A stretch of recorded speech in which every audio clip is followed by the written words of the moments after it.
শ্রমিকদের বঞ্চিত করলে আন্তর্জাতিক খ্যাতিসম্পন্ন হলেও ছাড় নেই বললেন প্রধানমন্ত্রী। বলেন, আন্দোলনের নামে শ্রমিকদের পুড়িয়ে মেরেছে বিএনপি জামাত।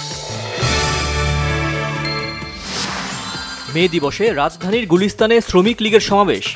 শ্রমিকের অধিকার রক্ষায় কাজ করছে সরকার, বলেছেন আওয়ামী লীগ নেতারা।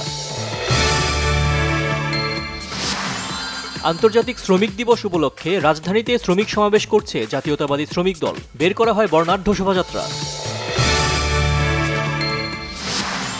বিএনপি নেতাদের অভিযোগ, শ্রমিকদের অধিকার রক্ষায় ব্যর্থ সরকার। সীমান্ত হত্যার প্রতিবাদ না জানিয়ে আধিপত্যবাদীদের সাথে মিলিয়েছে হাত। দেশের বিভিন্ন স্থানে র্যালি ও আলোচনা সহ নানান কর্মসূচিতে পালন হচ্ছে মহান মে দিবস। জরুরি স্বাস্থ্য পরীক্ষার জন্য সন্ধ্যায় বেগম খালেদা জিয়াকে গুলশানের বাসভবন ফিরোজা থেকে এভারকেয়ার হাসপাতালে নেওয়া হবে।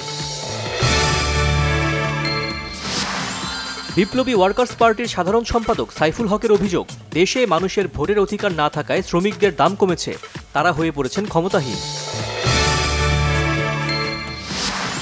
সারা দেশে তাপমাত্রা অপরিবর্তিত থাকছে আজও। দেশের বিভিন্ন জায়গায় সামান্য বৃষ্টির সম্ভাবনা রয়েছে আগামীকাল, ফলে তাপমাত্রা কমতে শুরু করবে। কলম্বিয়া ইউনিভার্সিটির হল দখল করে নিহত ফিলিস্তিনি কিশোর হিন্দ রাজাবের নামে নামকরণ করেছে বিক্ষুব্ধরা। উড়েছে ফিলিস্তিনের পতাকা।